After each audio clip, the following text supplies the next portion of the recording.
Indo British advanced pain clinic నొప్పి మాయం surgery దూరం ఫర్ అపాయింట్మెంట్స్ 9155515563. నమస్తే ఎమ్మెల్యే గారు. నమస్తే అండి. ఒక డాక్టర్గా ఉన్న మీరు రాజకీయ రంగ ప్రవేశం ఎలా చేశారు? బేసిక్గా అండి మా హస్బెండ్ వాళ్ళ వైపు మొత్తం పొలిటికల్లే. రాజకీయ పరిణామాల నేపథ్యంలో వారికి క్యాస్ట్ సర్టిఫికేట్ రద్దు చేశారు. తప్పనిసరి పరిస్థితుల్లో నేనున్నాను అని నేను ముందుకు రావడం జరిగింది. ప్రజలు నన్ను ఆదరించడము, మాకు సీట్ రావడం, గెలవడం అంతా. డాక్టర్ గారు అని పిలిస్తే ఎక్కువ హ్యాపీ అనిపిస్తుందా, ఎమ్మెల్యే గారు అని పిలిస్తే ఎక్కువ అనిపిస్తుందా హ్యాపీగా? అంటే పెద్ద క్వశ్చన్. నిజం చెప్పనా, ఎప్పుడైనా ఎక్స్పెక్ట్ చేశారా నేను ఎమ్మెల్యే అవుతాను అవ్వాలి అని ఎప్పుడైనా కోరుకున్నారా? అది మా హస్బెండ్ క్యాస్ట్ సర్టిఫికేట్ క్యాన్సిల్ చేసినప్పుడు కోరుకున్నాను. సండ్ర వెంకట వీరయ్య గారు లాంటి సీనియర్ నేతను మీరు ఎదిరించారు. పైగా సత్తుపల్లిలో ఇంతవరకు ఒక మహిళా ఎమ్మెల్యే గెలవలేదు. అలాంటి చోట మీరు విజయ బావుట ఎగరవేశారు. దానికి గల కారణాలు ఏమనుకుంటున్నారు మీరు? దానివల్ల సానుభూతి ఇంకా పెరిగింది, నన్ను ఓన్ చేసుకున్నాను. అయితే కొత్తగా 6 మంత్రి పదవులు ఇవ్వబోతున్నారు. అందులో రాగమయ్య గారు ఉన్నారు, ఆవిడ పేరు కూడా వినిపిస్తోంది ఆ లిస్ట్లో. మీకేమైనా హింట్స్ ఉన్నాయా? ఎమ్మెల్యేగా మీకు ఏడాది గడిచిపోయింది. ఇప్పటి వరకు మీరు చేసిందేంటి మీ నియోజకవర్గానికి? కొంత అవినీతి కావచ్చు, లేదంటే కొంతమంది కాంట్రాక్టర్స్ దగ్గర డబ్బులు, అధికారులు, ఇలాంటి మాటలు కూడా వినిపించాయి. ఇవన్నీ ఆరోపణలేనంటారా? దీని మీద మీరు ఏం చెప్తారు? Open challenge. ఒకరి దగ్గర నేను ₹1 తీసుకున్నాం, నేను కానీ మా హస్బెండ్ కానీ అని నిరూపిస్తే రాజీనామా చేస్తాను. డాక్టర్ రాగమయ్య గారు జస్ట్ ఎమ్మెల్యే మాత్రమే పేరుకి, మొత్తం నడిపించేదంతా కూడా దయానంద్ గారు అంటున్నారు. మీరేమంటారు దీని మీద? ఇది పూర్తిగా అవాస్తవం అండి. ఎందుకంటే ఒక జీతం మీద ఇద్దరం పని చేస్తున్నాం. మరి అంతేనండి, నాకు ఒక్కదానికే జీతం, ఇద్దరం పని చేస్తున్నాం. మాత్రమే ఎమ్మెల్యే జీతం ఇస్తుంది, ఇద్దరం పని చేస్తున్నాము.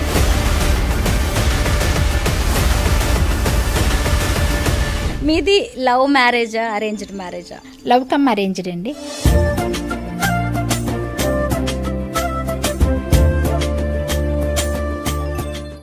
అందరికీ నమస్కారం. నేను స్వరూప Potlapalli. Welcome to I dream.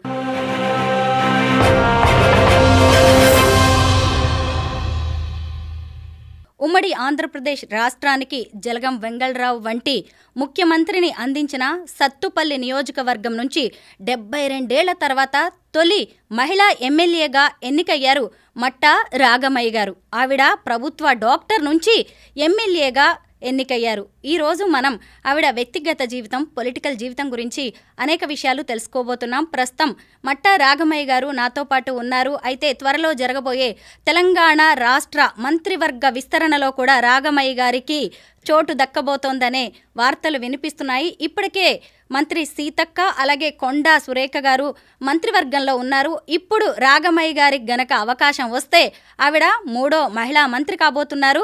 Ragamayi గారితో ఇప్పుడు మాట్లాడదాం. నమస్తే ఎమ్మెల్యే గారు. నమస్తే అండి. అసలు ముందుగా మీ పొలిటికల్ జర్నీ చూస్తుంటే భలే ఇంట్రెస్టింగ్గా అనిపించింది. ఒక డాక్టర్గా ఉన్న మీరు రాజకీయ రంగ ప్రవేశం ఎలా చేశారు? బేసిక్గా అండి మా హస్బెండ్ వాళ్ళ వైపు మొత్తం పొలిటికల్లే.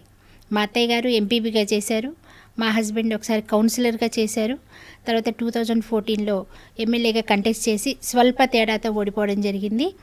తర్వాత రాజకీయ పరిణామాల నేపథ్యంలో వారికి క్యాస్ట్ సర్టిఫికేట్ రద్దు చేశారు, రాత్రికి రాత్రి వితౌట్ ఇంటిమేషన్.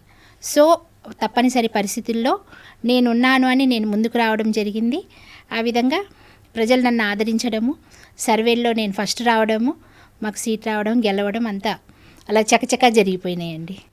మీ హస్బెండ్ దయానంద్ గారు 2014లో వైసీపీ నుంచి కంటెస్ట్ చేశారు, ఇదే సత్తుపల్లి నియోజకవర్గం నుంచి.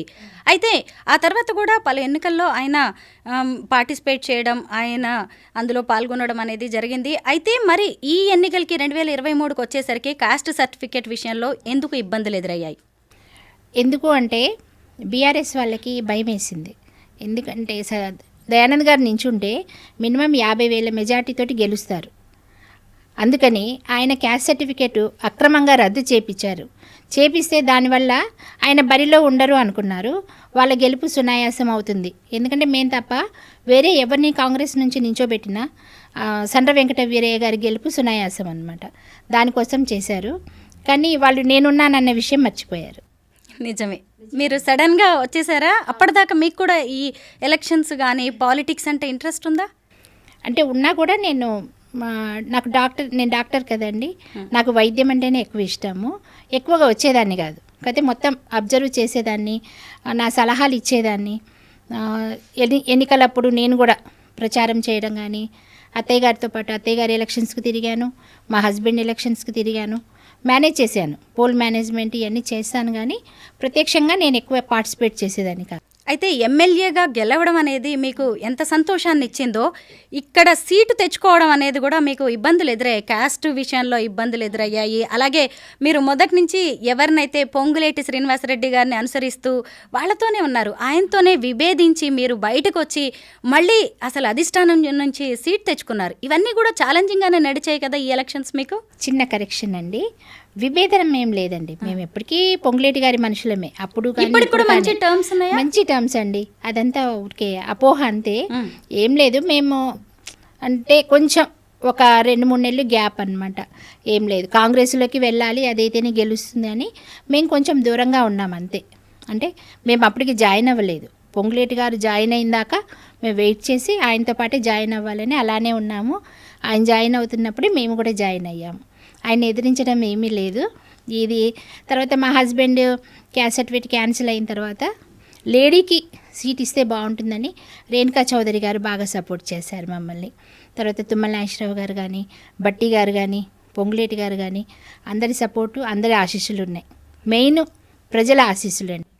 సండ్ర వెంకట వీరయ్య గారు లాంటి సీనియర్ నేతను మీరు ఎదిరించారు. పైగా సత్తుపల్లిలో ఇంతవరకు ఒక మహిళా ఎమ్మెల్యే గెలవలేదు. అలాంటి చోట మీరు విజయ బావుట ఎగరవేశారు. దానికి గల కారణాలు ఏమనుకుంటున్నారు మీరు? అంటే నిత్యం ప్రజల్లో ఉండడం. దాదాపు 20 years నుంచి మా హస్బెండ్ కానీ, మా అత్తయ్య గారు కానీ ప్రజలకు సేవ చేస్తూనే వస్తున్నారు. ముఖ్యంగా మా వైద్య వృత్తే ఇందుకు కారణం. మేము ప్రజలకి అందరికీ కూడా కలిసిమెలిసి అందుబాటులో ఉంటూ వస్తాము. ఒక ఫ్యామిలీలా కలిసిపోయాం. 60 సంవత్సరాల నుంచి మా హస్బెండ్ వాళ్ళ ఫ్యామిలీ సత్పల్లిలోనే ఉంటుంది. సో ప్రజలందరితో సంబంధాలు మంచిగా ఉండడం వల్ల వాళ్ళు ఫ్యామిలీలాగా మమ్మల్ని స్వీకరించారు. మెయిన్ సానుభూతి కూడా ఉంది. మేము 2 సార్లు నష్టపోయాము అన్న సానుభూతితో కూడా దయానంద్ గారి క్యాస్ట్ సర్టిఫికేట్ అక్రమంగా రద్దు చేశారు కదా, దానివల్ల సానుభూతి ఇంకా పెరిగింది. నన్ను ఓన్ చేసుకున్నారు. దయానంద్ గారు కూడా మంచి డాక్టర్. జలగం వెంగళరావు గారి కుటుంబంతో కూడా మీ కుటుంబానికి మంచి సంబంధాలు ఉన్నాయి. మీ అత్తయ్య గారు అందరూ కూడా రాజకీయాల్లో ఉన్నారు. అయితే ఆయన కూడా అసలు ఒక ఎమ్మెల్యేగా నిలబడాలి, గెలవాలని ఎంతో ఉత్సాహపడ్డారు. ఆయనకి చాలా ఇష్టం కూడా అలాగా ప్రజాసేవ చేయాలని. కానీ లాస్ట్ మినిట్లో అన్నీ కూడా ఆయనకి కలిసి రాలేదు. కానీ మీరు గెలిచారు. ఏమంటూ ఉంటారు ఆయన? ఇద్దరం ఒకటే కదండి, నేనైనా ఆయన, ఇద్దరం ఒకటే, ఎవరు గెలిచినా ఒకటే. అదే అంటారు. ఆయన చాలా ప్రోత్సహిస్తారు. ఆయన లేకపోతే నేను ఈ స్టేజ్లో లేను. నాకు అండదండ ఆయనే. తర్వాత నా స్ఫూర్తి కూడా మా అత్తయ్య గారే. ప్రతి మగాడి విజయం వెనక ఓ మహిళ ఉంటుంది అంటారు కదా, మీ విజయం వెనక? మా హస్బెండ్ ఉన్నారు. ఎందుకంటే నేను పీజీ చేయడమైనా, నేను మ్యారేజ్ అప్పటికి ఎంబీబీఎస్ఏ ఫైనల్ ఇయర్లో ఉన్నాను.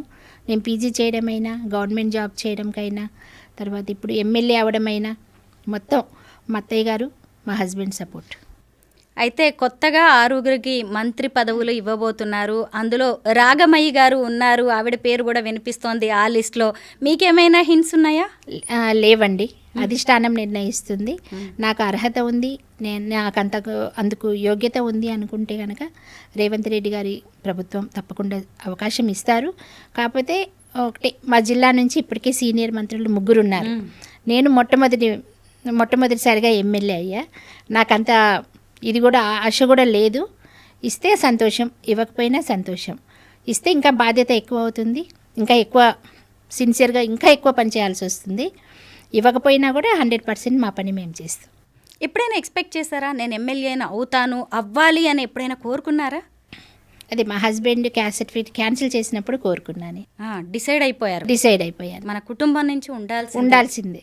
ఎస్ అండి. ఎందుకంటే ఒక మహిళకి ఇంత బలంగా ఒక కోరిక ఉంటేనే ఆమె తలుచుకుంటే ఏదైనా నిజంగా ఊహించి ఉండరు కదా ఆయన కాస్ట్ సర్టిఫికెట్ క్యాన్సిల్ చేయించిన వాళ్ళు. ఊహించలేదండి. అయితే ఈ క్యాస్ట్ విషయంలో ఇబ్బంది ఎందుకు తలెత్తింది? ఎందుకంటే అది ఎస్సీ రిజర్వ్డ్, మీకు ఫస్ట్ నుంచి తెలుసు. ఆయన 2014లో కూడా కంటెస్ట్ చేశారు. మ్యాటర్ ఏంటంటారు? దీని వెనక ఏముంది?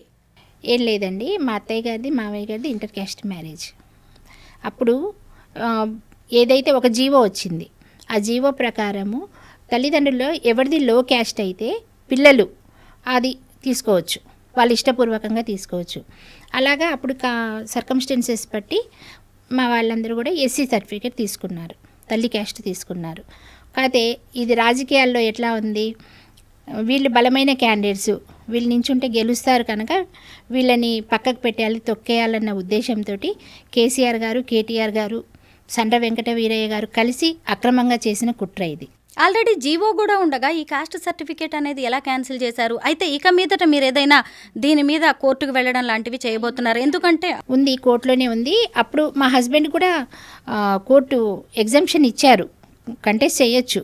కానీ రిపీటెడ్గా మళ్ళీ ఏమైనా ఎలిగేషన్స్ వస్తాయన్న ఉద్దేశంతో నేనే రంగంలోకి రావడం జరిగింది.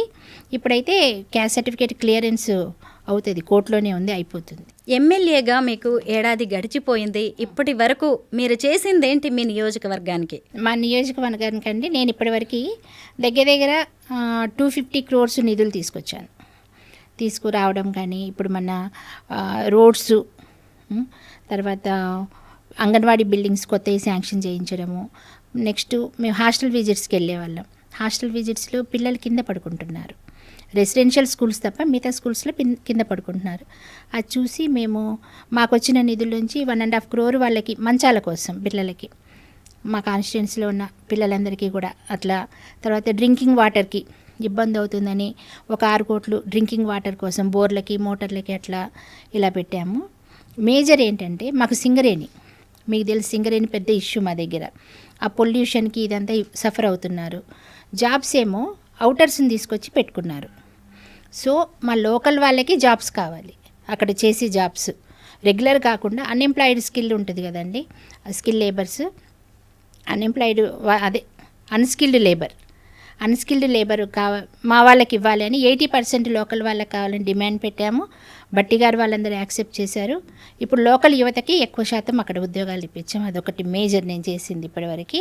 అట్లనే అక్కడ బాంబు బ్లాస్ట్ వల్ల మనకి పేలిన ఉంటాయి కదా ఇల్లు, డ్యామేజెస్ అయిన ఇల్లు, ఇవన్నీ కూడా సింగరేణి వాళ్ళు రిపేర్స్ చేస్తున్నారు. ఇది కూడా మేము పట్టుబట్టి వాళ్ళని అడగడం వల్ల వాళ్ళు శాంక్షన్ చేశారు. కొన్ని పూర్తి కూలిపోయిన ఇళ్ళని అయితే కిష్టారం విలేజ్లో కట్టించడం మొదలుపెట్టారు. మిగతా వెంగళరావు నగర్ కాలనీ, ఎన్టీఆర్ కాలనీ ఇట్లా ఉన్నాయి, రేజర్ల ఇక్కడేమో రిపేర్స్ చేస్తూ ఉన్నారు. ప్రతి స్కూల్కి కూడా RO ప్లాంట్ ఇస్తున్నారు మినరల్ వాటర్కి. మీరు మీ హస్బెండ్ బాగా ప్రజల్లో కలిసిపోతారంట, ఎవరు ఏ చిన్న ఫంక్షన్కి పిలిచినా కానీ వెళ్తారంట, పెద్ద చిన్న అని లేకుండా అంతా మనమంతా ఒకటే అన్నట్టుగా ఉంటారంట. ఇదంతా మీ గురించి చాలా మంచి ఒక ఫీడ్బ్యాక్ అయితే వచ్చింది. దాంతోపాటు కొంత అవినీతి కావచ్చు, లేదంటే కొంతమంది కాంట్రాక్టర్స్ దగ్గర డబ్బులు, అధికారులు, ఇలాంటి మాటలు కూడా వినిపించాయి. ఇవన్నీ ఆరోపణలేనంటారా? దీని మీద మీరు ఏం చెప్తారు? మేము ఇప్పుడు ఫంక్షన్స్కి వెళ్ళడం ఇది ఇప్పుడు కొత్తగా వచ్చింది కాదు. 20 years నుంచి మా హస్బెండ్ ఎవరు పిలిచినా వెళ్తారు, అందరిలో ఒకరిలాగే కలిసిపోయాం మేము. నేను కూడా వెళ్తూనే ఉంటాను, మాకు తరతమ భేదం ఏమి ఉండదండి, అంతా సమానమే. ఇప్పుడు మీరు చెప్పిన రెండో విషయం, నేను ఓపెన్ ఛాలెంజ్ చేస్తున్నా. ఓపెన్ ఛాలెంజ్, ఒకరి దగ్గర నేను ₹1 తీసుకున్నాం, నేను కానీ మా హస్బెండ్ కానీ అని నిరూపిస్తే రాజీనామా చేస్తాను. సూపర్, అంతే. ఓపెన్ ఛాలెంజ్ డ్రీమ్ ఇంటర్వ్యూలో. Yes, open challenge. ఎవరికన్నా ఇంతమందికి ఇప్పటికి 150 మంది దాకా సింగరేణిలో జాబ్స్ ఇప్పించాం. ఒకరి దగ్గర ₹1 తీసుకున్నామా? కాంట్రాక్ట్ మీద ఇప్పించాం కదా. మామూలుగా అయితే 1,00,000 నుంచి 1,50,000 అంతకుముందు తీసుకున్నారు బీఆర్ఎస్ ప్రభుత్వంలో. మేమైతే ₹1 తీసుకోవాలా. నెక్స్ట్ ఏదైనా పనులైనా సరే, ఏదన్నా రికమెండేషన్ లెటర్స్ అయినా, ట్రాన్స్ఫర్స్ అయినా, ఎందులో కానీ ఏ అధికారి దగ్గర కానీ ఎవరి దగ్గర కానీ ₹1 తీసుకోలేదు. నిరూపిస్తే మాత్రం ఛాలెంజ్ అండి. ఖమ్మం జిల్లా రాజకీయ పరంగా, సామాజికంగా ఎంతో చైతన్యం కలిగి ఉంటుంది. అయితే బీఆర్ఎస్ 10 ఏళ్ల పాలన చూసాం. ఇప్పుడు 10 సీట్లకి 10 సీట్లు కాంగ్రెస్ స్వీప్ చేస్తుందంటే ఇంకొకటి పొత్తు కావచ్చు అని మీరు ఎక్స్పెక్ట్ చేశారా? అలాగే ముగ్గురు మనకి మినిస్టర్స్ వచ్చారు. ఒక డిప్యూటీ సీఎం కూడా బట్టి విక్రమార్క గారు ఉన్నారు, ఆయనే ఆర్థిక మంత్రి. ఇటు చూస్తే తుమ్మల నాగేశ్వరరావు గారు, ఇంకొక వైపు పొంగులేటి శ్రీనివాసరెడ్డి గారు. మీరేమంటారు మన ఖమ్మం జిల్లా గురించి? ఖమ్మం జిల్లా అంటేనే కాంగ్రెస్కి అండి, కాంగ్రెస్ జిల్లా, పెట్టని కోట అంతే, కంచు కోట అంతే. ఎందుకంటే ప్రతిసారి చూస్తున్నాం, 2014లో కూడా మొత్తం టీఆర్ఎస్ హవా ఉన్నప్పుడు కూడా మన ఖమ్మం జిల్లాలో 9 సీట్లు వచ్చినాయి, ఒకే ఒకటి టీఆర్ఎస్కి. 2018లో కూడా అంతే, ఒకే ఒకటి టీఆర్ఎస్, మిగతా అన్నీ కూడా కాంగ్రెస్కి. ఇంకా ఇప్పుడు తుమ్మల గారు వచ్చారు, పొంగులేటి గారు వచ్చారు, ఆల్రెడీ బట్టి గారు ఉన్నారు. ముగ్గురు ఉద్దండులు ఉన్నప్పుడు ఇంకెక్కడ పోతాయండి సీట్లు? కరెక్ట్, ఎక్స్పెక్ట్ చేసిందే. ఓ గ్రేట్, ముందు నుంచే అనుకున్నారు. ముందు నుంచే అనుకున్నది. అయితే ఇప్పుడు కాంగ్రెస్ పాలన, ఏడాది రేవంత్ రెడ్డి గారి పాలన ఎలా ఉంది? అయితే ఆయన దావోస్ వెళ్ళొచ్చారు, దాని మీద కూడా ప్రతిపక్షాలు తీవ్ర ఆరోపణలు చేస్తున్నాయి. దావోస్ ఓ బోగస్, దావోస్ పర్యటన ఓ ఫేక్ అంటూ చెప్పుకొస్తున్నారు. మీరేమంటారు దీని మీద? మీ అందరికీ తెలుసండి, మీరు చూస్తూనే ఉన్నారు. ఏదైనా అభివృద్ధి చేస్తున్నారంటే దాని మీద బురద జల్లడమే ఒక పనిగా పెట్టుకున్నారు ప్రతిపక్షాలు. వాళ్ళు 10 సంవత్సరాల్లో ఏమీ చేయలేకపోయారు, ఇప్పుడు మేం చేస్తుంటే సహించలేకపోతున్నారు. చేస్తున్న అభివృద్ధి ఫలాలు కనిపిస్తూనే ఉన్నాయి, అందరూ చూస్తూనే ఉన్నారు. కాకపోతే మరీ ప్రత్యేకంగా ఒక సోషల్ మీడియా పెట్టుకొని వాళ్ళు అదే పనిగా మేము చేసినంత దాంట్లో ఏదో లోపాలు వెతకడానికి ట్రై చేస్తున్నారు, కానీ ఎప్పటికప్పుడు వాళ్ళు బొక్కబోర్ల పడుతూనే ఉన్నారు ఆ విషయంలో. అంతే అండి. రాగమయ్య గారు, మీ పర్సనల్ లైఫ్ కూడా చాలా ఇంట్రెస్టింగ్గా ఉందండి. ఇవాళ మీరు మాకు చాలా విషయాలు చెప్పాల్సిందే. చెప్దాం. మీది లవ్ మ్యారేజా, అరేంజ్డ్ మ్యారేజా? లవ్ కమ్ అరేంజ్డ్ అండి. ఎలా పరిచయం దయానంద్ గారు? ఇద్దరు డాక్టర్స్ మీరు. నేను విజయవాడలో చదివేదాన్ని. నా క్లోజ్ ఫ్రెండ్, మా రూమ్మేట్ డాక్టర్ విజయలక్ష్మి, తను అక్కడ అన్నప్రెడ్డిపల్లి. తను ఈ మ్యాచ్ తీసుకొచ్చారనమాట వాళ్ళ ఇంటికి. నేను హాలిడేస్కి రావడం జరిగింది. అప్పుడు మేము ఒకరినొకరి పరిచయం చేసుకోవడం అయింది. దాంతో అభిప్రాయాలు కలిశాయి. సో పేరెంట్స్ ఒప్పుకున్నారు, అరేంజ్ చేశారు, మ్యారేజ్ అయిపోయిందండి. పిల్లలండి? ముగ్గురు ఆడపిల్లలు కదా? అవునండి, నలుగురండి యాక్చువల్గా. పెద్ద పాప ఆశాధీర తన పేరు. తనకి పుట్టుకతోటే తెలసీమియా మేజర్ అనే వ్యాధి ఉండింది. అంటే బ్లడ్ తయారవ్వదు, ఎప్పటికప్పుడు మనం బ్లడ్ ట్రాన్స్ఫ్యూషన్స్ ఇవ్వాలి, జెనెటికల్ డిజార్డర్ అది. సో 7 years ఏజ్ అప్పుడు తనకి బోన్ మ్యారో ట్రాన్స్ప్లాంటేషన్ అని చేపించాం, సర్జరీ రాయవెల్లూరులో. అది ఫెయిల్ అవ్వడం వల్ల తను చనిపోయింది. సో తన తర్వాత 2 ట్విన్స్ పుట్టారు. సో ఇప్పుడు నాకు 3 పిల్లలండి. పెద్ద పాప పేరు మీదే మేము ఇంకెవరికి ఇట్లా రిపీట్ అవ్వకూడదు అని ఇంకా మేము ఒక స్వచ్ఛంద సేవా సంస్థ పెట్టాం, ఆశా పేరు మీద పెట్టేసి సేవ చేస్తూ వస్తున్నాం అప్పటి నుంచి. ఆశాధీర స్వచ్ఛంద సంస్థ. ఆశ స్వచ్ఛంద సంస్థ, ఆశ అంతే, ధీర తీసేసాం, ఆశ స్వచ్ఛంద సంస్థ అని. దాని ద్వారా ఇప్పటివరకు ఒక 30,000 కుటుంబాలకి మా హాస్పిటల్ నుంచి ఫ్రీ హెల్త్ కార్డ్స్, అంటే వాళ్ళ ఫ్యామిలీ మొత్తం ఎప్పుడైనా చూపించుకోవచ్చు వితౌట్ కన్సల్టేషన్ ఫీజు. మళ్ళీ మేము ఇచ్చే ఫీజులో కూడా కన్సెషన్ ఉంటుంది, ల్యాబ్లో కన్సెషన్ ఉంటుంది, మెడిసిన్లో కన్సెషన్ ఉంటుంది. అట్లా ఒక 30,000 ఫ్యామిలీస్కి ఇచ్చాము. నెక్స్ట్ మినిమల్ ఛార్జెస్తో చేస్తాం మేము. పేషెంట్ వాళ్ళు ఫస్ట్ రాగానే ముందు అమౌంట్ కట్టించుకోవడం అట్లా ఏమి ఉండదు. ట్రీట్ చేసి నయమైన తర్వాత వెళ్ళేటప్పుడు బిల్ వేస్తే వాళ్ళు ఎంత ఇస్తే అంత అలా తీసుకొని అలా చేస్తాము. నెక్స్ట్ ఇది హెల్త్ క్యాంప్స్, రెగ్యులర్గా హెల్త్ క్యాంప్స్ పెట్టడము, పూర్ పీపుల్కి సర్వ్ చేయడం, ఉచితంగా మందులు అవి ఇవ్వడం. తర్వాత ఒక 10-15 వేల మంది దాకా ఐ క్యాంప్స్ పెట్టించి క్యాటరాక్ట్ సర్జరీలు అవి చేయించాం. తర్వాత స్కూల్స్కి డొనేషన్స్ మా అత్తయ్య గారి పేరు మీద ఒక 10 lakhs డిపాజిట్ చేసి దాని మీద వచ్చిన ఇంట్రెస్ట్ తోటి పిల్లల్ని చదివించడం. ఒక 20 to 25 స్టూడెంట్స్ ఎవ్రీ ఇయర్ మేము ఫీజు కట్టి వాళ్ళని చదివిస్తూ ఉన్నాం, పేద పిల్లల్ని. అట్లా ఇంజనీర్స్ అయ్యారు, సాఫ్ట్వేర్స్ అయ్యారు, నెక్స్ట్ లాయర్స్ అయ్యారు, అట్లా చాలామంది అండి. మిగతా 3 ఆడపిల్లలు ఏం చదువుతున్నారు, ఏం చేస్తున్నారు? ఇప్పుడున్న పిల్లల్లో పెద్ద పాప MBBS చేస్తుందండి. తర్వాత 2 ఇంటర్ అయిపోయింది, లాంగ్ టర్మ్ కోచింగ్లో ఉన్నారు, నీట్ రాస్తారు వాళ్ళు కూడా. అంటే డాక్టర్స్ అవ్వాలని వాళ్ళు కూడా అనుకుంటున్నారు. మీ అసలు నేటివ్ ప్లేస్ ఎక్కడవా? పేరెంట్స్ ఏంటి? మీరు డాక్టర్ అవ్వాలని ఎలా అనుకున్నారు అసలు? మాది ఆంధ్ర అండి, కర్నూలు మాది, పోతిరెడ్డిపాడు మాది. మా నాన్నగారు అగ్రికల్చరల్ డిపార్ట్మెంట్లో అసిస్టెంట్ డైరెక్టర్ చేసి రిటైర్ అయ్యారు. అమ్మగారు హౌస్ వైఫ్. నాకు 2 తమ్ముళ్ళు, 2 కూడా డాక్టర్సే. వాళ్ళ భార్యలు 2 డాక్టర్సే. నేను డాక్టర్ ఎలా అయ్యానంటే చాలా చిన్నప్పుడే 6 years ఏజ్ అప్పుడే నేను ఒక డాక్టర్ని చూడడం జరిగింది. ఏదో మధ్యరాత్రి 12:30, 1 ఆ టైంలో నాకు ఏదో ఫీవర్ అట్లా వచ్చి తీసుకెళ్లారు. ఆ టైంలో కూడా ఆమె విసుకోకుండా వచ్చి నన్ను ట్రీట్ చేసి మంచి మాటలు చెప్పి ఇలా చేసేవాడికి ఎందుకో ఇష్టం అనిపించింది. ఆమెనే అప్పుడు అనిపించింది నేను డాక్టర్ అవ్వాలి అని. 6 years ఏజ్ అప్పుడు. అంతే. జీవితంలో ఎప్పుడైనా బాగా ఒక కష్టం కానీ ఒక అవమానం కానీ ఎదుర్కొని మనం ఇలా కాదు ఉండాల్సింది, మన జీవితం వేరేలా ఉండాలి అని ఎప్పుడైనా డిసైడ్ అయిన సందర్భం కానీ సంఘటన ఉందా? ఉందండి, ఉంది. మా హస్బెండ్కి క్యాస్ట్ సర్టిఫికేట్ క్యాన్సిల్ చేసి ఇప్పుడే రాజకీయాల్లోనే, అంతకుముందు అంతా బాగానే ఉండింది మాకు. ఈ క్యాన్సిల్ చేసినప్పుడు వీళ్ళ పని అయిపోయింది, వీళ్ళు ఇప్పుడు ఏం చేస్తారు, పొలిటికల్గా వీళ్ళ పని అయిపోయింది అని అన్నప్పుడు చాలా అవమానంగా అనిపించింది. ఇలా ఉండకూడదు, మేమేంటో చూపించాలి అన్న పట్టుదల వచ్చిందనమాట. అప్పుడు పట్టుదల వచ్చి నేను ప్రాక్టీస్ పక్కన పెట్టి షార్ట్ పీరియడ్లోనే నేను వచ్చి, అంటే ఏం తెలియదు, మళ్ళీ వెక్కిరించారు. ఈమెకు మాట్లాడడం రాదు, ఈమె డాక్టరు, రాజకీయాలు తెలియవు. అతనేమో అవతల సండ్ర వెంకట వీరయ్య గారు 3 సార్లు వరుసగా గెలిచారు. అలాంటి వ్యక్తిని ఎట్లా ఢీకొంటారు, వీళ్ళ దగ్గర డబ్బులు లేవు, వీళ్ళు ఎట్లా వెళ్తారు జనాల్లోకి అని, ఎలా గెలుస్తారు అనేసి చాలా అవహేళన చేశారు. అసలు సీట్ వస్తుందా రాదా అదొక క్వశ్చన్, డబ్బులు లేకుండా ఎట్లా చేస్తారని అదొక క్వశ్చన్. అప్పుడు అనిపించింది, అప్పుడు చాలా పట్టుదల వచ్చిందండి. చాలా పట్టుదల వచ్చి గెలిచి చూపించాలి అన్న ఇది అన్నమాట. అవమానంలో నుంచి వచ్చింది.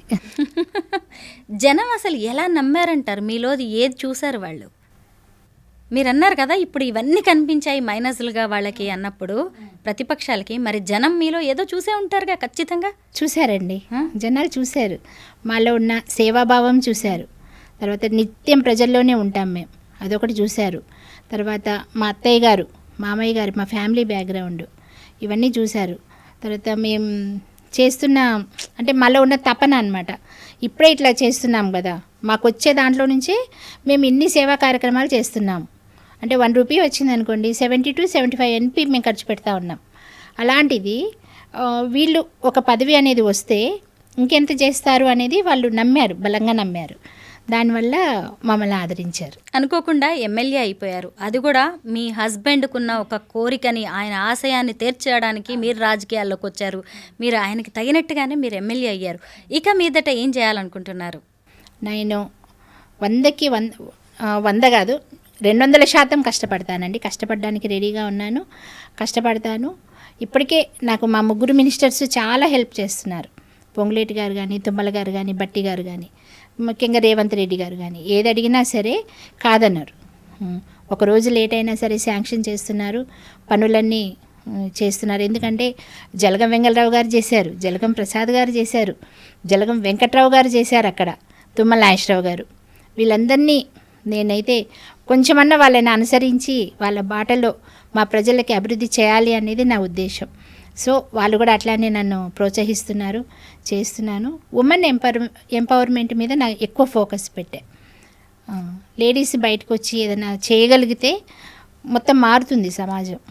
అది తెలంగాణ రాష్ట్ర మంత్రివర్గంలో ఇప్పటికే 2 మహిళలు ఉన్నారు. సీతక్క ఉన్నారు, కొండా సురేఖ గారు ఉన్నారు. వారిద్దరి పనితీరు ఎలా ఉంది? ఆ మంత్రిత్వ శాఖలు ఎలా నడుస్తున్నాయి అనుకుంటున్నారు? చాలా బాగున్నాయండి. సీతక్క గారు చాలా బాగా చేస్తున్నారు. ఇప్పటివరకు మా కాన్స్టిట్యున్సీకి చాలా ఇచ్చారు ఆమె రోడ్స్. తర్వాత చాలా సపోర్టివ్గా ఉంటారు. సురేఖక్క గారు కూడా అంతే, చాలా హెల్ప్ఫుల్గా. ఏదన్నా డౌట్ వచ్చినా సరే, ఆ అటవీ శాఖను ప్లస్ ఇది కూడా 2 దేవాదాయ శాఖ కదా, ఏదైనా సరే మేము వెళ్ళి అడిగితే వెంటనే అలా కాదు ఇలా అని చెప్తారు, సలహాలు చెప్తారు. ఏ ఫైల్ తీసుకెళ్ళినా మూవ్ చేస్తారు. చాలా సపోర్ట్గా ఉన్నారండి, బాగా చేస్తున్నారు. సత్తుపల్లి నియోజకవర్గం ఏర్పాటైన తర్వాత 7 దశాబ్దాల తర్వాత ఓ మహిళ ఎమ్మెల్యే అయ్యారు. ఇది మీకు రికార్డు ఖచ్చితంగా. అయితే ఇప్పుడు సీతక్కతో పాటు అలాగే కొండా సురేఖ గారు, ఇప్పుడు ఆ లిస్ట్లో మీ పేరు వినిపిస్తోంది. నిజంగా కనుక ఒకవేళ అన్ని ఈక్వేషన్స్ సెట్ అయిపోయి మీకు గనక మంత్రి పదవి వస్తే ఇది ఖచ్చితంగా ఇంకో రికార్డే కదా? అవునండి, ఖచ్చితంగా రికార్డే అవుతుంది. అవకాశాలు లేవా? మీరేమన్నా ఎప్పుడైనా రేవంత్ గారిని ఆ దిశగా అడిగారా? నేను అడగలేదండి, ఎందుకంటే వాళ్ళే చూస్తారు. ఇవ్వచ్చు వీళ్ళు పని చేయగలరు అనుకుంటే కనుక ఖచ్చితంగా ఇవ్వాలని ఉంటే కనుక ఖచ్చితంగా అవకాశం ఇస్తారు. నాకు ఆ నమ్మకం ఉంది. ఇవ్వకపోయినా కూడా నేను ఇంకా నేర్చుకోవాల్సింది చాలా ఉంది. ఫస్ట్ టైం ఎమ్మెల్యే కదా, చాలా నేర్చుకోవాలి ఇంకా. సో ఇవ్వకపోయినా పర్వాలేదు, ఇచ్చినా పర్వాలేదు, రెండూ సంతోషమే. ఇప్పటికే ఖమ్మం జిల్లాకి 3 మంత్రి పదవులు, ఒక డిప్యూటీ సీఎం గారు ఇవన్నీ ఉన్నాయి కాబట్టి, రెవెన్యూ మినిస్టర్ గారు ఉన్నారు, వ్యవసాయ శాఖ మినిస్టర్, అన్నీ మన దగ్గరే. మొత్తం కీలకం. అవును, ఇచ్చినా ఇవ్వకపోయినా రెండిట్లో అవును ఏదైనా మీకు ఏదైనా, నేనైనా అవ్వకపోయినా మా జిల్లాలో 3 మంత్రులు ఉన్నారు. చాలంటారు అంతే. అయితే మీ కుటుంబంలో మొత్తం 25 మంది డాక్టర్స్ ఉన్నారంట. అవునండి. ఏంటి అసలు వాళ్ళందరూ ఎవరు, ఎలా అసలు ఇలా డాక్టర్స్ అయ్యారు ఒక కుటుంబం నుంచి? పైగా మీ ఇంట్లో కూడా మీ వారు డాక్టరు, మీరు డాక్టరు, మీ పాప కూడా. మా పాప డాక్టర్, తర్వాత ఇద్దరు కూడా నెక్స్ట్ ఇయర్ వాళ్ళు కూడా జాయిన్ అవుతారు. సో అంటే మా ఆడపడుచుల పిల్లలు, మా బావగారి పిల్లలు, వీళ్ళందరూ కూడా అనమాట. మా వీళ్ళు అంటే మా దయానంద్ గారికి మేనల్లుళ్ళు, మేనకోడళ్ళు, వీళ్ళందరూ కూడా పిల్లలందరూ డాక్టర్స్ అయ్యారు. ఇటు మా ఫ్యామిలీలో చూస్తే 2 తమ్ముళ్ళు డాక్టర్స్, 2 మరదళ్ళు డాక్టర్స్. సో మొత్తం అంతా కలిపితే 25 మంది ఉన్నామండి. మొత్తం డాక్టర్స్ ఖాందాన్. ఎందుకు వైద్య రంగం మీద, మెడిసిన్ మీద ఇంత ఫోకస్ చేస్తున్నారు? ఇప్పుడు మా అత్తయ్య గారు, మామయ్య గారు ఇద్దరు కూడా వైద్య రంగంలో ఉన్నారు. మామయ్య గారు బీఫార్మసీ చేసి, అట్లాగే అత్తయ్య గారు నర్సింగ్ చేసి, ఇద్దరు కలిసి అక్కడ 60 years బ్యాక్ సత్తుపల్లి అనే చిన్న పల్లెటూరు, అక్కడ వైద్య సదుపాయాలే లేవు. వాళ్ళు అప్పుడు అక్కడ ప్రాక్టీస్ పెట్టారు. ప్రాక్టీస్ పెట్టి చాలా సేవ చేశారు. మామయ్య గారు ఎట్లా అంటే పూర్ పేషెంట్స్ వచ్చారనుకోండి, వాళ్ళకి ఇంట్లోనే 1 or 2 months ఉంచి ఫుడ్ పెట్టి వాళ్ళకి మందులు ఫ్రీగా ఇచ్చి వెళ్ళడానికి ఛార్జెస్ కూడా ఇచ్చేవాళ్ళు. అంత మంచి కుటుంబం అన్నమాట. సో పైగా ఆయన వాళ్ళ నాన్నగారేమో ఆయుర్వేద వైద్యులు. సో హస్తవాసి మంచిది అని పేరు అనమాట. కొన్ని వేల డెలివరీలు చేశారు మా అత్తయ్య గారు అయితే. ఆవిడ కూడా డాక్టర్. అదే డాక్టర్ అంటే బీఎస్సీ నర్సింగ్ చేసి ఆర్ఎంపీ ప్రాక్టీస్ పెట్టారు. కానీ ఎంత రిస్క్ కేసులైనా చేసేవాళ్ళు. అప్పట్లో సర్జరీలు ఉండేవి కాదు, నార్మల్ డెలివరీసే ఎక్కువ ఉండేవి. సో ఏ ఇంటికి పోయినా కూడా మా గెలుపులో అదొక ముఖ్య కారణం. అవునా? ఎక్కడ పోయినా మీ హాస్పిటల్లో డెలివరీ అయ్యాము, మీ హాస్పిటల్లో అప్పుడు ఇట్లా జ్వరం వస్తే ఇన్ని రోజులు ఉన్నాము, డెంగ్యూ జ్వరాలు కూడా బాగా చూస్తామన్నట్టు. అట్లా మా దగ్గర ఫీజు తీసుకోలేదు. పాయిజన్ కేసు ఇట్లా మందు తాగితే మీరే బతికిచ్చారు. ఏ మూలకి వెళ్ళినా కూడా వీళ్ళే పేషెంట్స్. అదొక గుడ్ విల్ మాకు. డాక్టర్ గారు అని పిలిస్తే ఎక్కువ హ్యాపీ అనిపిస్తుందా, ఎమ్మెల్యే గారు అని పిలిస్తే ఎక్కువ అనిపిస్తుందా హ్యాపీగా? అంటే పెద్ద క్వశ్చనే. నిజం చెప్పనా, డాక్టర్ గారు అంటే హ్యాపీగా ఉంటుంది. ఎందుకని? అది నేను చిన్నప్పటి కోరిక కదా, అది ఒక కళకని. నేను మా నాన్నగారు ఎందుకమ్మా డాక్టర్ అయితే రెస్ట్ ఉండదు, వేరే ప్రొఫెషన్కి వెళ్ళు అన్నా కూడా వినలే. నేను డాక్టరే అవ్వాలి అన్న అంత కోరికతో వచ్చాను కనుక అది చాలా ఇష్టం నాకు. ఎమ్మెల్యే అంటే ఇప్పుడు వచ్చింది, డాక్టర్ అంటే చిన్నప్పటి నుంచి ఉంది కదా, అందుకని ఇష్టం. ఇప్పుడు కూడా నేను ప్రాక్టీస్ చేస్తాను. నైట్ పూట వచ్చే కేసులు, ఎమర్జెన్సీ సీరియస్ కేసులు వస్తూనే ఉంటాయి. ఎందుకంటే మేము ఇల్లు హాస్పిటల్ 2 పక్కనే ఎప్పుడు ఉంటామన్న ఉద్దేశంతో వస్తారు. ఇంకొకటి, మా ఇంటికి తలుపులు ఎప్పుడు వేయం మేము. ఫస్ట్ నుంచి కూడా కొన్ని సంవత్సరాల నుంచి తలుపులు అనేది తెరిచే ఉంటాయి ఎప్పుడు. సో 24 గంటలు పేషెంట్స్ ఎప్పుడైనా రావచ్చు. ఇంట్లో కూడా వస్తారు, మాకు అట్లే అలవాటు. ఇంట్లోకి వచ్చి బెడ్రూమ్ తలుపు కొట్టేసేసి తీసుకెళ్తారు. ఇప్పటికీ అట్లానే ట్రీట్మెంట్ చేస్తాం. చెస్ట్ స్పెషలిస్ట్ కదా మీరు? చెస్టే, కానీ అది రూరల్ ఏరియా కనుక ప్రతి కేసు చూడాల్సిందే. పీడియాట్రిక్ నుంచి జీరియాట్రిక్ దాకా ప్రతి కేసు చూస్తాం. దయానంద్ గారు ఏ స్పెషలిస్ట్? Emergency medicine. ఓకే. అపోలోలో చేశారు. ఆయన కూడా ప్రతి కేసులు చూస్తారు. మీరు ఎంతో ఇష్టపడి కష్టపడి డాక్టర్ అయ్యారు. అయితే ఇప్పుడు ఎప్పుడైనా సరే ఈ కేసు నేను చెయ్యలేకపోయాను అని మిమ్మల్ని బాగా బాధ పెట్టిన ఘటన ఏదైనా ఉందా? ఉంటాయండి, వైద్య వృత్తిలో చాలా ఉంటాయి. అంటే చూస్తూనే కొన్ని పాయిజన్ కేసులు ఉంటాయి కదా. ఈ మధ్య పారాక్విట్ అని కొత్తగా వచ్చింది, అది తీసుకుంటే బ్రతకరండి. దాదాపు మనకి 1,00,000 ఒక్కరేమో బతుకుతారు అట్లాంటి సీరియస్ కేసులు. అలాంటివి చూసి వాళ్ళు చనిపోతారని తెలిసినప్పుడు చాలా బాధ ఉంటుంది. దీనికి ట్రీట్మెంట్ లేదే కరెక్ట్గా అనిపిస్తుంది. నెక్స్ట్ కొన్ని మనం అవాయిడ్ చేయలేం, మన కళ్ళ ముందే చనిపోతారు. అలాంటివి చూసినప్పుడు బాగా బాధపడతాను. డాక్టర్గా మీకు బాగా సంతోషాన్ని ఇచ్చిన కేసు కానీ సంఘటనలు ఏమైనా చాలా ఉన్నాయా? ఉన్నాయండి, చాలా ఉన్నాయి. ఆ, ఒకటైతే బాగా గుర్తుండిపోయింది. ఒక 6-7 ఇయర్స్ బ్యాక్ పొద్దున్నే తెల్లవారుజాము 4ంటికి వచ్చారు పేషెంట్. నేను వెళ్ళేటప్పటికి ఆమెకి పల్స్ లేదు, బీపీ లేదు. జస్ట్ వరండాలో అట్లా బెంచ్ మీద పడుకోబెట్టేశారు, లోపలికి తీసుకెళ్లే టైం కూడా లేదు. అప్పుడు నేను ట్రీట్మెంట్ ఇస్తే 10 నిమిషాల్లో అమ్మాయి రికవరీ అయిపోయింది. అది మాత్రం చాలా, అంటే ఇంకా నియర్గా చనిపోయినట్టే. అలాంటి ఆమె ఏం లేదు అక్కడ నా దగ్గర, ఐసీయూ లేదు, ఏం లేదు. అలాంటిది రికవరీ అయింది కదా, చాలా ఆనందం వేసింది కదా. ఊహించనంత నిజమే. ఒక డాక్టర్కి ఎప్పుడైనా ఒక క్రిటికల్ కేసు హ్యాండిల్ చేసినా కానీ, ఎవరికైనా ప్రాణం పోసినా, ఇది ఇక బతకరు అన్న వాళ్ళని బతికించినప్పుడు కలిగే ఆనందం అంతే కదండి. వైద్యో నారాయణో హరి అంటారు అందులో కదా. కార్పొరేట్ హాస్పిటల్ కాదు అది, ఐసీయూ లేదు అక్కడ. బెంచ్ మీద పడుకోబెట్టున్నామా రికవరీ అయిందంటే నిజంగా చాలా, ఆ రోజు నాకు చాలా ఆనందం వేసింది, ఇంకా మర్చిపోలేకపోతున్నాను నేను అది.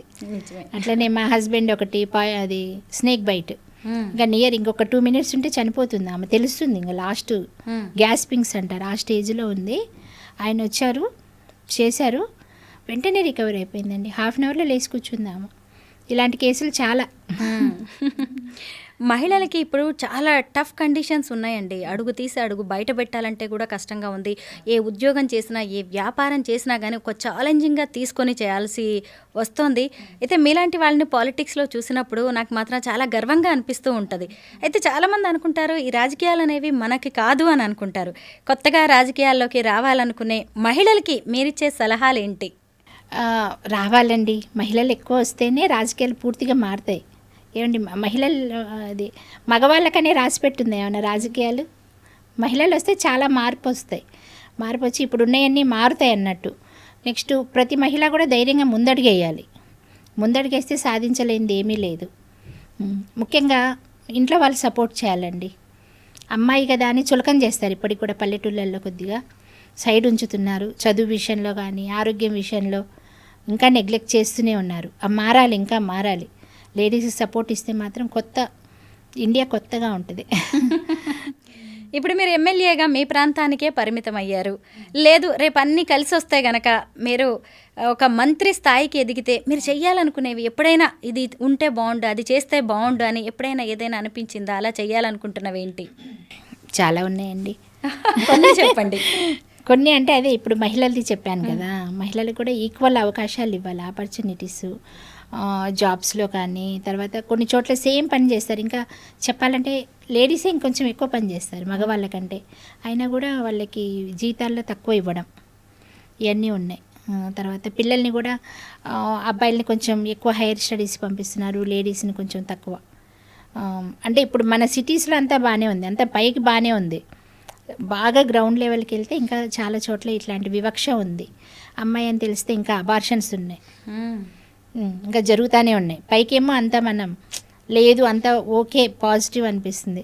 ఇవన్నీ మారాలండి, అలాంటిది మార్చాలి అనేది నాకు చాలా ఇది ఉంది, గట్టిగా ఉంది ఒకటి. నెక్స్ట్ ఎడ్యుకేషన్ మీద చాలా ఉంది. సో ఇప్పుడు ఏంటంటే అమ్మాయిలు బాగా చదివితే ఫ్యామిలీ బాగుపడుతుంది. ఇప్పుడు అమ్మాయిలు కానీ అబ్బాయిలు కానీ ఈ సెల్ ఫోన్ కానీ ఈ సోషల్ మీడియా పిచ్చిలో పడేసి వాళ్ళు సరిగా చదవట్లేదు. ఇంతకుముందులాగా పేరెంట్స్కి రెస్పెక్ట్ ఇవ్వట్లేదు, ఉపాధ్యాయులకి రెస్పెక్ట్ ఇవ్వట్లేదు. ఇంకా కొంచెం డ్రగ్స్ అట్లాంటివన్నీ, గంజాయి ఇట్లాంటివన్నీ యూజ్ చేస్తున్నారు. పక్కన పిల్లల్ని చూసి వాళ్ళని ఇమిటేట్ చేయాలి అంటే లేనిపోని కల్చర్ ఏంటో అది కృత్రిమంగా ఆర్టిఫిషియల్గా ఏంటో వాళ్ళు ఇమిటేట్ చేయడానికి చూస్తున్నారు, సినిమాలు చూసి ఒకటి. సో అవన్నీ కూడా పిల్లలకి మనం మంచి మార్గంలో పెట్టడానికి వాళ్ళకి రిపీటెడ్గా మనం ఇవి పెట్టాలండి. ఏమంటారు, కౌన్సిలింగ్స్, ఏదన్నా మెడిటేషన్ సెంటర్స్ స్కూల్స్లు కాలేజెస్ నుంచే యోగా ఇట్లాంటివన్నీ నేర్పించుకుంటూ వాళ్ళ కౌన్సిలింగ్స్ పెట్టుకుంటూ కౌన్సిలర్స్ తోటి మంచిగా స్పీచెస్ ఇప్పించుకుంటూ మార్చాలి. మోటివేషనల్ స్పీకర్స్ తోటి అట్లా అనేది నాకు అనిపిస్తుంది. మీ హస్బెండ్ ఆశయాన్ని నెరవేర్చడానికి అంటే ఎమ్మెల్యే కావాలనే ఆయన కలను నిజం చేయడానికి మీరు ఓవర్ నైట్లో నిజంగా ఎమ్మెల్యే అయిపోయారంటే సీట్ తెచ్చేసుకొని మీరు అనుకున్నది కాదు అది, నిజానికి ఆయన కావాలని మీరు కోరుకున్నారు. అయితే చాలా చోట్ల మహిళ పేరుకి మాత్రమే, పదవిలో మాత్రమే ఉంటుంది, కానీ వెనకంతా నడిపించేదంతా భర్తలే ఉంటున్నారు అని చెప్పి అందులో దయానంద్ గారి పేరు కూడా వినిపిస్తోంది. డాక్టర్ రాగమయ్య గారు జస్ట్ ఎమ్మెల్యే మాత్రమే పేరుకి, మొత్తం నడిపించేదంతా కూడా దయానంద్ గారు అంటున్నారు. మీరేమంటారు దీని మీద? ఇది పూర్తిగా అవాస్తవం అండి. ఎందుకంటే ఇప్పుడు చూడండి, ఎమ్మెల్యే నేనే, కానీ పబ్లిక్ రిలేషన్స్ ఆయన 20 years నుంచి జనాల్లో ఉన్నారు. మగవాళ్ళు ఏం చేస్తున్నారంటే నాతో మాట్లాడడానికి కొంచెం ఇబ్బంది ఫీల్ అవుతున్నారు. సో ఏదైనా చెప్పాలి అంటే ముందు దయానంద్ గారితో మాట్లాడతాం మేడం, సార్ ఏమన్నారు, సారే మీకు చెప్తారా అంటున్నారు. సో అట్లా వాళ్ళకున్న ర్యాపో వల్ల అట్లా దయానంద్ గారిని అప్రోచ్ అవుతారు. నెక్స్ట్ మీరు అన్నది ఇంకోటి ఉంది, దయానంద్ గారు కానీ నేను కానీ హాస్టల్ విజిట్స్ వెళ్తాం, హాస్పిటల్ విజిట్స్ వెళ్తాం. నెక్స్ట్ ఇక చుట్టుపక్కల ఉపాధి హామీ కూలీల దగ్గరికి వెళ్తాం. ఇట్లా ఏది వెళ్ళినా ఇద్దరం కలిసి వెళ్ళడం మాకు ఫస్ట్ నుంచి అలవాటు.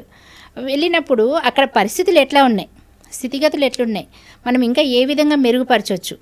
హాస్టల్కి ఒక పేరెంట్ లాగా వెళ్ళొచ్చు కదా, ఆయన ఏమి ఇన్స్పెక్షన్ కాదు, ఒక పేరెంట్ లాగా వెళ్ళి పిల్లలకు నాణ్యమైన ఫుడ్ అందుతుందో లేదో మీరైనా వెళ్ళొచ్చు, ఎవరైనా వెళ్ళొచ్చు, సామాన్యులైనా వెళ్ళి తనిఖీ చేయొచ్చు కదా.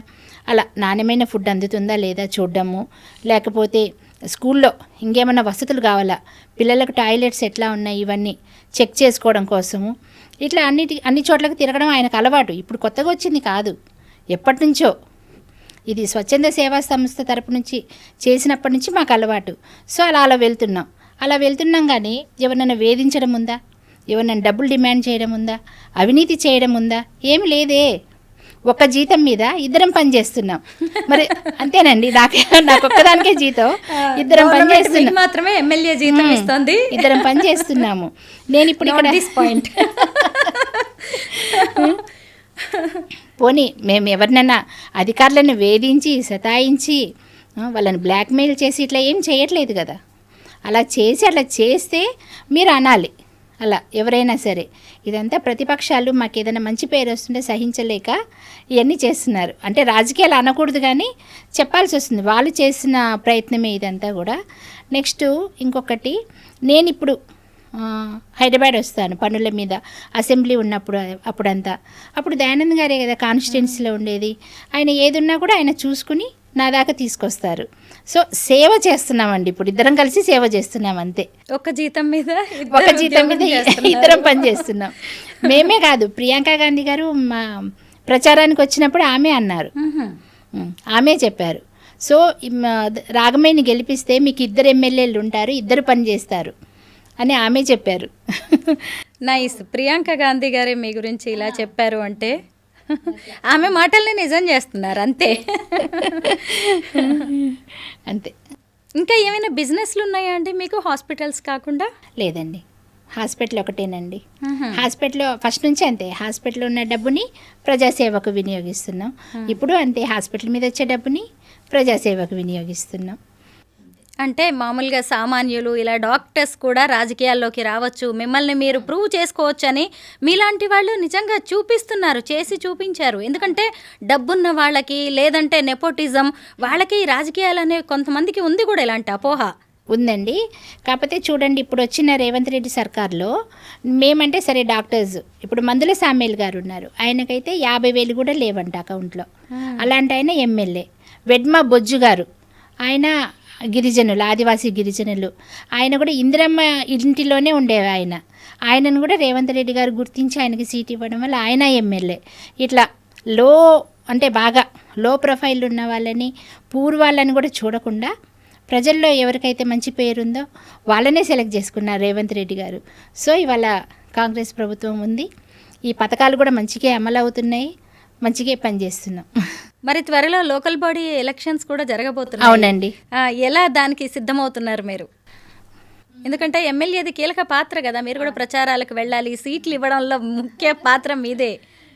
మాకు ఎలాగైతే సర్వేలు నిర్వహించి అర్హులను ఎన్నుకున్నారో మేము కూడా అదే పందాలో ప్రజల్లో ఎవరైతే ఉండి మంచిగా పనిచేస్తారో, ఎవరైతే యాక్సెప్ట్ చేస్తారో ప్రజలు, వాళ్ళని గుర్తించి మేము ఖచ్చితంగా అర్హులకు ఇస్తాము.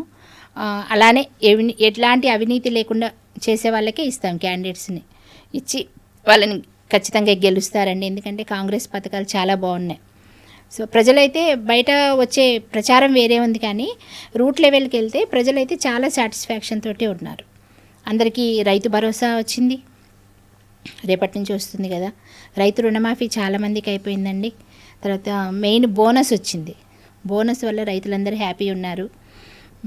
తర్వాత అందరికీ ఉద్యోగాలు చాలామందికి వచ్చాయి. ఇలా చాలా అన్ని వర్గాల్లో బాగానే ఉందండి. దాంతో కరెంటు చాలా వరకు దాదాపు 99% ఫ్రీనే ఉంది. సో మా పథకాలు మమ్మల్ని గెలిపిస్తాయి. ఓ నైస్. స్థానిక సంస్థల ఎన్నికల్లో సీట్ల కేటాయింపులో మహిళలకు ప్రాధాన్యం ఇచ్చే అవకాశం ఏమైనా ఉందా? ఉంటుందండి, ఉంటుంది. ఎందుకంటే ఆల్రెడీ ఉన్నాయి, ఇంకా ఇప్పుడు మళ్ళీ కొన్ని రిజర్వేషన్స్ మారొచ్చు. దాన్ని బట్టి చూసి మేము దాన్ని బట్టి ఇచ్చేస్తాం. ఇప్పటికే ఆల్రెడీ నేను వచ్చిన తర్వాత market committee chairman, Kalluru market committee chairman మహిళకే ఇచ్చాను. ఇట్లా మహిళలని ప్రోత్సహిస్తున్నాం అనమాట. ఎస్, ఎంతో కొంత ఉంటుంది. మనం కూడా అలా వచ్చిన వాళ్ళమే కదా, ఆడవాళ్ళకి ఇద్దాం అవకాశం. ఆడవాళ్ళది కూడా వేరుగా ఉంటుందండి వాళ్ళ అడ్మినిస్ట్రేషన్, ఏ మాటకి ఆ మాటే బాగుంటుందండి. నిజమే, అవును. మనకి ఇంకేముండదు, ఇల్లు పిల్లలు, తర్వాత ఏ పని అప్పగిస్తే ఆ పని. మల్టీ టాలెంటెడ్ ఉంటారు కదా ఒకసారి. అవును, లేడీస్ ఒకసారి అన్ని పనులు చక్కబెట్టుకోగలరు. అవును. Thank you so much MLA doctor Ragamayi గారు. మేము అడగగానే మా ఇంటర్వ్యూకి వచ్చి ఇంత చక్కగా మేము అడిగిన ప్రతి క్వశ్చన్కి కూడా ఎంత క్లారిటీగా మాకు ఆన్సర్ ఇచ్చారో థ్యాంక్ యూ సో మచ్ అండి. థ్యాంక్ యూ స్వరూప గారు, థ్యాంక్ యూ వెరీ మచ్.